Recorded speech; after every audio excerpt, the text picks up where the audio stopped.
We have Mr. Tom Cook here, the legendary artist who worked on a lot of stuff that I grew up on. It was Super Friends, Scooby-Doo, Flintstones, Jetsons, HeMan, Thundarr. She-Ra. Listen, I know He-Man is the big one. Yeah. But for me, Thundarr was for me my too. favorite. Me too. It was like I always say that if you saw Thundarr, Right. it's your favorite show. Yes. Because it was He-Man was great, but this was better. Yeah, the whole thing got me where when the meteor passed, you made the moon break. The comet came through, and what was great about it is it took place way in the future in 1994. Okay. Yeah. So way in the future. And you know what? You think about it, it was a trailblazing because that was the first kind of post-apocalyptic cartoon that was out there. Right. Where you know the backgrounds were all battleships or you know old skyscrapers were growing in. And I go to St. Louis, and there was an episode with the St. Louis Arch. Right. So in St. Louis, the people that saw it, that's their favorite episode. Okay. Yeah. And he had the laser sword. It really was. Yeah, it was a great show. It really was, and I try to tell the guys, my son, and everything that this was an important show. And we were going to do a second season, but at that time, all the studios closed and sent the work overseas. Right. So they kind of closed their doors, and then just kind of too much time went by, I think, to really do another season. But it's too bad. But it makes those, I think, 11 episodes really special. And that's it. It's only 11 episodes. Yeah. Wow. Yeah. But it ran for a while. Well, they just keep playing them over and over. I mean, on Boomerang, boy, you couldn't turn on Boomerang for a while without it being on. So yeah. But it was I mean, I'm telling you, that was great. But then a lot of things like He-Man. How was it working on that? See, and here's Thundarr. In case you don't know, it's Ookla. Yeah, Ookla the Mock. Which, by the way, Ookla is spelled Ookla, but it was taken from UCLA. Okay. The college. The college, yeah. Somebody went there and they just changed it. So he didn't make him a Trojan, he just made him That's right. right. Just Ookla. Just a mock. Just a mock, yeah. But how was it working like He-Man? I mean, of course everyone knows He-Man. Yeah. What was that? Well, there was, when it hit, it was the first time that there was a toy. Okay. Before the cartoon. Okay. So we heard that this new show was coming down the pike, and the good thing about it was going to be on Monday through Friday. Right. So Saturday morning cartoons, it's 13 episodes per season. Right. Well, with He-Man, it was going to be 65 episodes per season. Right. Well, there's only 52 weeks in a year. Right. Wow. So it was a time where we finally got full-time work, and we just worked our butts off. But there have been so many years where you get laid off at the end of the year, waiting for the networks to choose the next shows. And so with He-Man, once we took off on He-Man, for that next 8 years or so, I never got laid off. Right. I was just busy as heck. And now, did they give you? Was it like, all right, we made a new guy? Start drawing stuff for him, or was it like you had some input with that? There was different departments. So there was a design department that took each toy and designed it how we were going to do it in the show. Okay. Because they had too many things on them. Like his belt had all these circles and all that sort of stuff, and it's too much drawing. Too tedious, yeah. So it would just take too long. So they simplified everything down, but I still think it looked pretty cool. And then it would come to the storyboard department, so they would make sort of like a comic book, but it was all camera moves and everything, and then that became a layout. Each one of those panels became a layout, and then the layouts we used as animators, and that showed us what the scene was going to look like and how the big character was going to be in there, in each scene. And then it went on to the assistants, so I was an animator. So I was in charge of making things move. Right. And let's see if I can find it here. Oh, this is always good for a camera. Let's see here. Oop. It's hard to flip really good. So anyway, that's kind of what I did. We just made them all move like that, but we drew it at this size, which is a cell. Right. So the background, and then you would put the cell on top of it, right? Yeah. And then they would take the camera was up this way, and you put the cell on there, take 2 shots of it, and then put the next cell, because these are actually in the same scene. So this is drawing number 11, that's drawing number 25. Right. So now we usually only use odd numbers, to be 12, 11, 13, 15, 17. That way, if we needed to insert we had an extra cell that we could insert if things were moving too fast or too slow. And so that would be the sequence where he turns and then goes off stage. Right. And now a lot of it repeated. You know what was my favorite scene in He-Man? When he would run up and kind of be off balance. It was just like every show had that scene in it. Well, see, what happened to us is because all the work was sent over to Japan and Korea, where they paid them like $1 an hour. So to keep the work in the U.S., we had to have 25% of every episode had to be reused animation. Okay. So we went right up front. We went out and did runs of every character going off in the distance, coming towards the camera. They would walk in and turn and talk. So that way we could just use that scene and just change the mouths so they can make them talk whatever they're saying. Right. And that way we could compete with their lower budgets. Otherwise we would have been out of business. You know what? It's been years, and I've always seen like in certain episodes, certain things would repeat themselves. Yeah. But that's the reason why that makes a lot of sense. Exactly. Wow. And it made sense too, because if you got somebody walking, one of the toughest things to do is a really good walk. Right. So if you have something already done, why would you hand it to an animator and have him redo it? Right. It's just you're wasting so much time. Yes. Because I don't know about you, when you walk, you probably look the same. Probably the same, yeah. Every day. Yeah. So it was a really ingenious idea, and it saved a lot of money. Right. Wow. Okay. That's pretty cool. So, and now, did you work on the Herculoids? No, Hisculoids was a little bit before I started. Okay.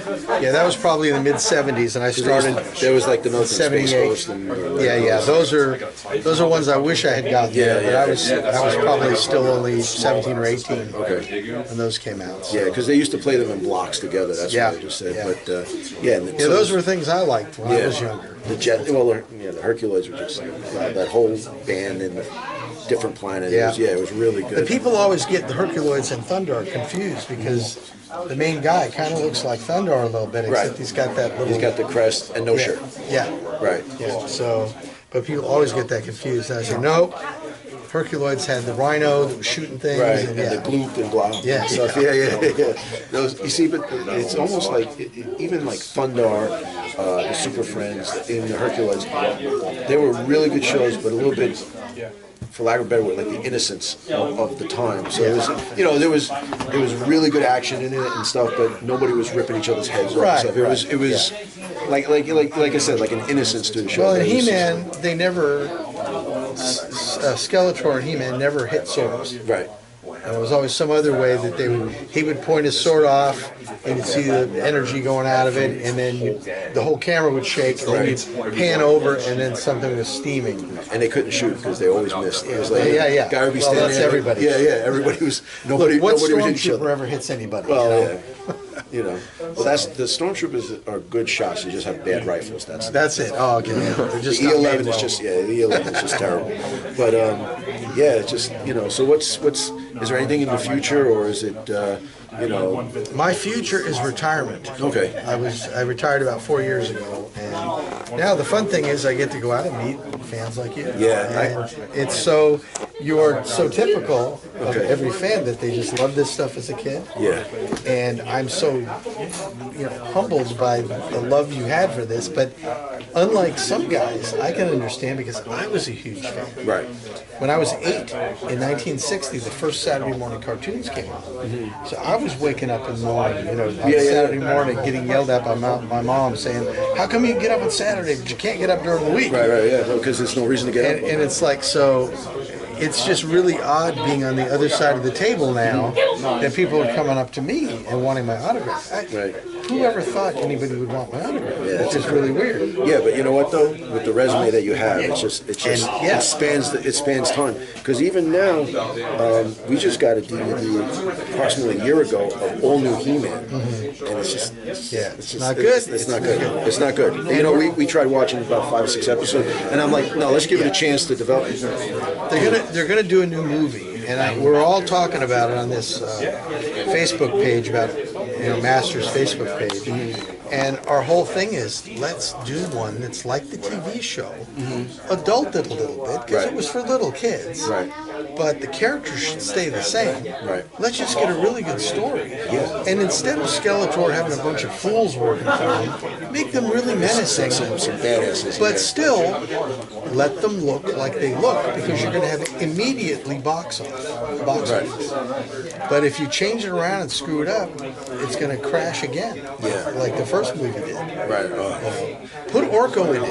You need to have Orko in it. And now with CG, imagine how great Eternia could look. Right. And it'll look awesome. And then the just the power of the swords and everything like that. Yeah, you know. And the transformation scene and everything, it can look awesome, but make it look like the TV show. Just keep Dolph Lundgren away from it. Yeah. We had, funny thing, we had Dolph Lundgren, his car broke down in front of our studio. And he came in, and I had this little Mr. T puppet that if you pulled the thing, it was punched. Right. And my buddy had the Rocky. So we're sitting there with Dolph Lundgren in the parking lot going, hey, you fool, fighting with him. And I saw him recently, and I asked him if he remembered that. How do you forget that you fought a puppet? Right. But he forgot. He couldn't remember. I guess being knocked in the head a lot. I guess. You know, I have to say that movie, I went opening night, and we went there, we saw it, and it was like this, and we came out, we're like, where's all the interviews? Remember they used to do like, oh, it was great, nobody was there, but rewatching, it was like, oof, it killed the franchise. Yeah. Because we were counting on that to kick new life into it. Right. And it's just, and it's because back in the 80s, any sort of comic book type movie, it was always bad. It was very babyish. And the people that directed and created the movies, they never got comic books or cartoons. You need somebody that really knows what it's all about. I think it was more of let's like a quick cash grab. There was no story. The thing to is, it could have been a cash grab, and they blew it. Yeah. You know that, but if you look back on the movie, right, there were some nice things, like the part where Skeletor's army came down the street and they transformed in. He was riding. You know, there was some. But it's just overall, it just didn't follow the storyline of He-Man. It really was. It could have been somebody else. Yeah. It shouldn't have been He-Man. Yeah. You know, and I saw there was you worked on the original Ghostbusters too, right? Yeah, the Filmation Ghostbusters. Yeah. See if there it is. Yeah. I remember that because that's. Yeah, see that's where we went from He-Man to She-Ra to Ghostbusters to Brave Star, and all of these things were 65 episodes Monday through Friday. It's like I'm saying, that's when I was employed, and it was so nice to be employed full all year round. And that was another one. Brave Star was I think Brave Star was a very underrated cartoon. Everybody says that knows it because it was. And think of Firefly. Okay. You think Joss Whedon might have seen Brave Star? Right. Because it was kind of the same cowboy in space. It was a cowboy in space, Western. You know, it was really really well done. Yeah. And the movie, did you see the movie, The Legend of Brave Star? No, I did not. Yeah, you ought to buy the DVD and get that, because we could animate more fully. Okay. So when Tex Hex was there, his mustache would be good doing this, and it was really well done. Right. I didn't even know there was a movie. Yeah. I remember watching. It's called Legend of Brave Star. And you know what it was? The other than the Super, you know what it was Super Friends was early, and then Thundarr Brave Star was later. But in the middle was all the cutesy Smurfs and stuff like that. But then it was almost like, all right, well then the older kids will wake up later and we'll watch the better animation. Don't get me wrong. Yeah. You know, Smurfs and all that. Yeah. Everybody loved that stuff. But I'm talking about comic stuff. You know, a guy. Yeah, you want to see. Smurfs are cute. But Yeah. they're not a guy. Yeah, you watch it with your girlfriend, but I want to watch, like Brave Star, or like I said, Thundarr. But, hey, listen, this has been an absolute honor and Thank pleasure. you very much. You know, I'm going to have to look over here and give you my wallet. Well, buy it all. I'll buy it all. But then I can just go home. Yeah, you can just go home. But yeah, Mr. Tom Cook. Awesome animator. Really made my childhood a lot of childhoods. And come and see me. I'm going to be at New York Comic Con in October, and I'm going to be in Garden State Comic Con in I think it's late June. Now So I'm going to be around. Where else, if they want to follow you, or is there any Well, kind I've got a of media? Facebook page. If you look up Tom Cook Animator on Facebook, it should pop up. Okay. And you can, I'll friend you and everything, and you can follow where I'm going to be. All right, I'm going to do that right now. Yeah. And we'll have that in the link below, all Awesome. that stuff and everything. But again, sir, Hey, thank you very sir. much. Yes. Appreciate it. Thank you. I need a